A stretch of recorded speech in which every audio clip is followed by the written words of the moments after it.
He agreed to an extension that'll keep him with the Dubs through 2026. First player in the history of the NBA to sign multiple $200 million deals. It's all relative, right? Yes. What's $1 million to Steph Curry? Meantime, the Lakers stayed busy adding Carmelo Anthony to a veteran-laden roster. They also injected some youth into the backcourt, bringing in Kendrick Nunn and Malik Monk. Also retained Talen Horton-Tucker. Well, the Bulls are bringing in some more star power with DeMar DeRozan. Chicago finalizing a sign and trade for the four-time All-Star. He'll sign a 3-year, $85 million deal with the Bulls. And DeRozan will make it 3 former All-Stars in the Windy City, joining Zach LaVine and Nikola Vucevic. Bulls also spent big on Lonzo Ball. No more excuses for a team that has missed the playoffs 4 straight years. And that's not all. If you buy now, Patty Mills also left San Antonio. He'll sign a 2-year deal with the Nets. The Aussie guard, a career 39% shooter from 3, should boost the big threes supporting cast. Now they got to stay healthy. Adrian Wojnarowski now joins us. He does not have an off season, as you might be aware. Woj, the Lakers roster makeover has been swift. Newcomers nearly everywhere you look, surrounding LeBron and AD. So not just how did LA make this happen, how did they do it so quickly? Well, free agency moves fast, Steve, and as players, are coming off the board, you've got to be aggressive in there and find the right pieces. And LA certainly, bringing in, a lot of players certainly in this group, who've been in LA before. Yesterday, Trevor Ariza, Dwight Howard, but then Carmelo Anthony today. Obviously, a lot of history with LeBron James. They go back to their teenage years at the old ABCD All-American camp. They certainly played together on Team USA, and they tried to get together at a few different points in their career. It never quite worked out, but it does now. And Carmelo Anthony comes to a Laker team that's going to need its shooting and needs a 4-man on their roster like he is. And so he's become one of the better, catch and shoot 3-point shooters in his later years. This is a top 10 all-time scorer, and this is a really unique group with just tremendous star power now in LA. Obviously, not just Carmelo Anthony, but bringing in Russell Westbrook. This is going to be a really interesting team to follow, and it's going to be a fun ride with them this season. I don't know if the Lakers were already sold out season ticket-wise, but can you imagine trying to get a Lakers ticket now for next season? That is spectacular work by them in the offseason. I think the Bulls are one of those teams, Woj, that the NBA is better when Chicago is good. I feel like all of a sudden they've gotten a lot better. They had 2 starters in free agency, Lonzo Ball yesterday and DeMar DeRozan today. How'd the Bulls get that last one done? Yeah, DeMar DeRozan needed a landing spot. There wasn't really salary cap space out there for the kind of deal that he wanted, which ultimately was 3 years, $85 million plus in Chicago. So the sign and trade route. And Chicago, giving up another first-round pick, a couple second-round picks. The Bulls have traded picks in the Nikola Vucevic trade back at the trade deadline. So they've remade their team. They've gone in now with Lonzo Ball, Vucevic, and now DeMar DeRozan with a team that I think Billy Donovan, their head coach, there's going to be expectations of making the postseason. And I think the relationship with Mark Eversley, who's the general manager, works with Arturas Karnisovas, their president. His relationship with DeRozan, going back to their days in Toronto, I believe that was a key factor in helping to sell DeRozan on it. And I think Eversley and Karnisovas' comfort with bringing DeMar DeRozan in and seeing if he can help elevate this team. And Zach LaVine, his future in Chicago. He wants to win, hasn't been in the playoffs yet. They've got to get into the postseason. Hey, Woj, quickly on the way out here, are there enough Back to the NBA, we need the Lakers capologist to address our nation's national deficit. Tuesday, the Lakers added Melo to the fold. It's a 1-year deal, got to be team-friendly, given their flurry of other moves. Nunn, Monk, Horton-Tucker. Anthony averaged 13.5 in 24 minutes last season, became the 10th all-time leading scorer in NBA history as well. Once all of these moves become official, the Lakers will have 13 players on their roster, 8 of whom are age 32 or older. That puts LA on track to have one of the oldest teams in NBA history. Only 4 teams have had an average age of 32 or older. The Lakers, of course, will hope to follow in the footsteps of the '98 Bulls, who won it all. But between LeBron and Melo and Dwight and Russ, that's 4 of the top 60 scorers in NBA history. Bobby Marks joins us now. So a lot of us are wondering, there's a salary cap here, right? I mean, how are they pulling this off? Explain the money. Yeah, when we entered free agency, the Lakers had about $130 million, which was $18 million over the $112 million salary cap. So their options were really limited. We called it bargain shopping here. And what they were able to do was they had 3 different options. Talen Horton-Tucker, they signed him today to the early bird exception. They're allowed to exceed the salary cap to do so. He was on the roster for 2 years. And then you look at a player like Kendrick Nunn, who was in Miami. That is the taxpayer mid-level exception. So he got most of that. And then here's all your bargains. Kent Bazemore, Trevor Ariza, Dwight, Carmelo, Malik Monk, Wayne Ellington, all took the veteran minimum exception. And I like what they did today with Malik Monk. You're able to get Kendrick Nunn. You got a little bit younger. You got some shooting to put around the big 3 here. And they still have 3 roster spots. But the most important thing, $34 million luxury tax penalty, the biggest ever in Laker franchise history. So there's a cost associated to this roster. They'll be writing a lot of checks there. Yeah. And by the way, earlier in the day today, it was the big fella, Marc Gasol, saying, in fact, he would be coming back to the Lakers next season. We've talked a lot about first dominoes falling, right? We've seen quite a few dominoes fall so far, Bobby. Who's left?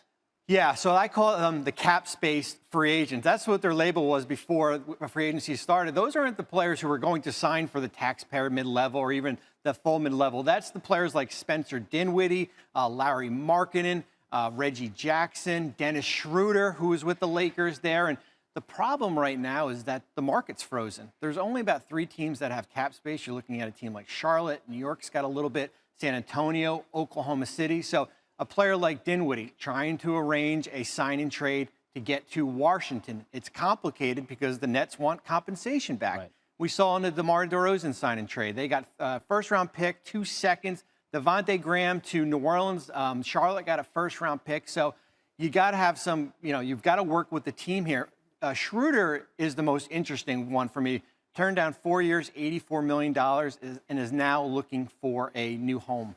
Gambled on himself. Janowski, a source said the former All-Star will be rehabbing from May quad surgery to start the season. He played in only 4 games for Miami after a March trade. The Hawks are keeping restricted free agent John Collins, 5-year, $125 million deal. Collins played a key role in Atlanta going to the Eastern Conference Finals, averaging 17 and 7, and shooting almost 40% from 3. And Kemba Walker is heading home. The 4-time All-Star agreed to a buyout with the Thunder, and WOJ is reporting he's planning to sign with the Knicks. He grew up in New York. The Celtics traded Walker in June, 2 years after signing him to a 4-year max contract. And then he was later, of course, shipped from the Thunder, and now he gets a new future in a place he's quite familiar, and he loves the bright lights of the Garden. In his career, Walker has averaged over 21 points per game at MSG, the 7th most since his rookie season in 2011-2012. And who could forget that game-winning step-back J for UConn against Pitt in the Big East tournament at the Garden. Yeah, the first person I thought of after the Kemba news was Stephen A. Smith, and he was on vacation. And guess what? Stephen A. Smith's joining us off of vacation. The man never stopped working. So what was your initial reaction when you heard the news that Kemba is coming back to New York to play for your Knicks? Well, first things first, I'm still on vacation, at least until Friday. That's number one. But this is worth it. This is worth it, Kevin Nagandi, because the bottom line is this. Kemba Walker can ball. Make no mistake about it. The reservation about Kemba Walker, are his knees okay? Are his legs okay? We know that when healthy, this brother is good for at least 20 to 21 a night. He can hit the 3. He definitely can hit perimeter shots. He can dance on anybody. He can create his own shot. And if you watch the New York Knicks, particularly during their playoff series against the Atlanta Hawks, that's what they were devoid of. When you looked at the guys like Reggie Bullock and others, they couldn't create their own shot, okay? Obviously, Julius Randle and R.J. Barrett, they need to be kidnapped and handcuffed and have their left hand handcuffed so they can learn how to use their right. I love them both, but damn it, when everybody is screaming, they're going left, and you continue to do that because you're not ambidextrous, that's problematic. So when you got somebody like a Kemba Walker, that's definitely a plus. You couple that with the fact that you retain Derrick Rose so you don't run him into the ground, and you've got Emmanuel Quickly who can come off the bench and do some things for you. I like it. Is it a significant upgrade that upgrades them to the top 3 in the Eastern Conference? No, but it leaves them at the very least where they are right now as a playoff quality team who's building the right culture, and they're on the come up. I'm good with that. I'm good with that right now. All right, now, by the way, the Knicks 4th in the East this past season. But the vibe and the energy, we all felt it. We all saw it in the spring. It was back inside the Garden, right? We here. Yeah, all right. we here. So, I remember. After all the moves so far in free agency, and I know you mentioned they're not in the top 3, but where do you put the Knicks right now in the East in this conversation? Well, I'll put them at the 4th or 5th seed because I'm looking at, obviously, Brooklyn. I'm looking at Milwaukee. I'm looking at the Philadelphia 76ers. You take the Miami Heat into consideration. I think the Knicks could be battling with Miami and Atlanta for a 4th and 5th seed in the Eastern Conference. I think it's things presently constructed when you look at how stout they are defensively, how exceptionally well coached they are by Tom Thibodeau. You know that Mitchell Robinson is coming back. Let's remember, they didn't have him in the postseason. This is a 7'1" shot blocker. That could have changed things in the first round as far as I'm concerned. So when you talk about him being back, Julius Randle and R.J. Barrett, from what I'm being told, they're working on their right hand. You still kept Derrick Rose. You got a point guard who can score like a Kemba Walker. You got a guy like Evan Fournier who can score, is doing some things in the Olympics. He's relatively decent, good for 17 or 18 a night, can hit perimeter shots, including some three-point shots. I think if you're the New York Knicks, you can make some noise in terms of being a top 4, top 5 seed in the Eastern Conference and advancing past the first round. Are they championship contention? Hell no. I'm not a Cowboy fan. I'm not delusional. I'm not nauseating. But I am knowledgeable enough and man enough to acknowledge this is a step in the right direction. But a lot depends on the health of Kemba Walker. People question his health, Kevin. Yep. They have never questioned his ability to play the game of basketball as the number 1 option in Charlotte. He was averaging better than 25 a game. He was averaging better than 21 a game for Boston until those knees gave out. That's our concern about him, not much else. That is the big storyline in Kemba Walker's career as an NBA professional. The knees. We'll see how this plays out here. Bronx, and you have the Knicks Native potentially advancing, after the first round, something we didn't see this spring. Okay, so before I let you go, 48 hours into free agency, who do you think is the biggest winner in the NBA so far?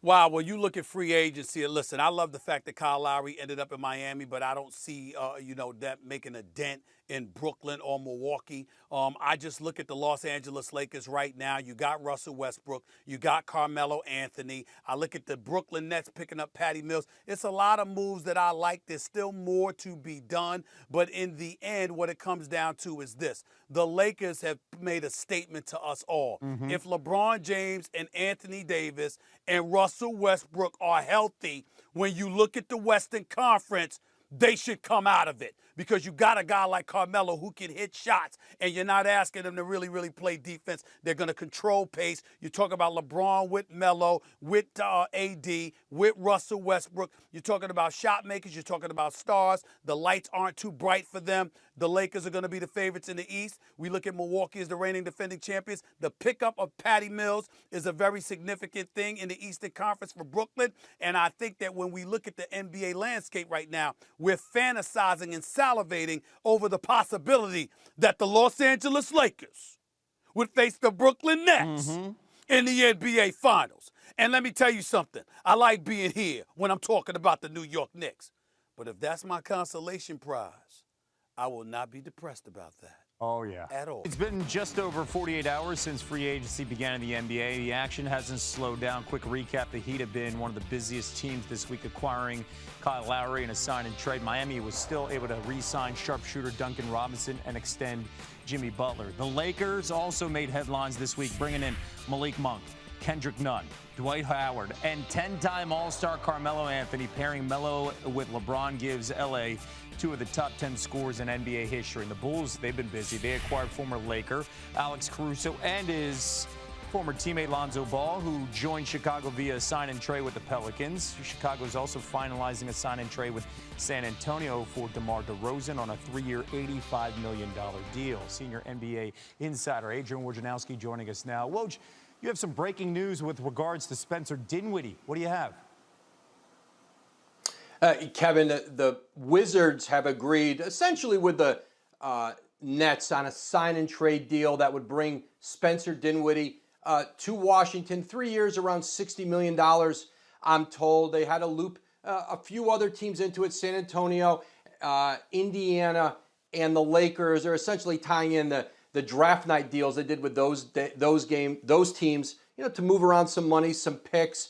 But Spencer Dinwiddie now, he'll be the Wizards' point guard. He'll partner in the backcourt with Bradley Beal. He was a good role player for the Nets, and Washington will see if he can take on a bigger role, be a formidable frontline starter now with Bradley Beal, who the Wizards continue to want to re-sign, keep long-term. Let's not forget, too, they were part of a deal with Russell Westbrook with the Lakers, so Kyle Kuzma and a couple other players from the Lakers on this squad, so they are retooling this roster around Bradley Beal. You have some news regarding LaMarcus Aldridge, who retired with the Nets back in April with heart concerns. What more can you tell us about this developing story? Yeah, Kevin, LaMarcus Aldridge is seriously considering a return to the NBA this season. He has received some medical consultation thus far. You remember, he left with some heart concerns just 5 games into having signed with the Brooklyn Nets. I talked to his agent, Jeff Schwartz, with Excel Sports this evening, and he said that LaMarcus Aldridge is going to talk to some teams here in the coming weeks, and ultimately, he has to be cleared medically by a team to return the play. He hasn't made a final decision yet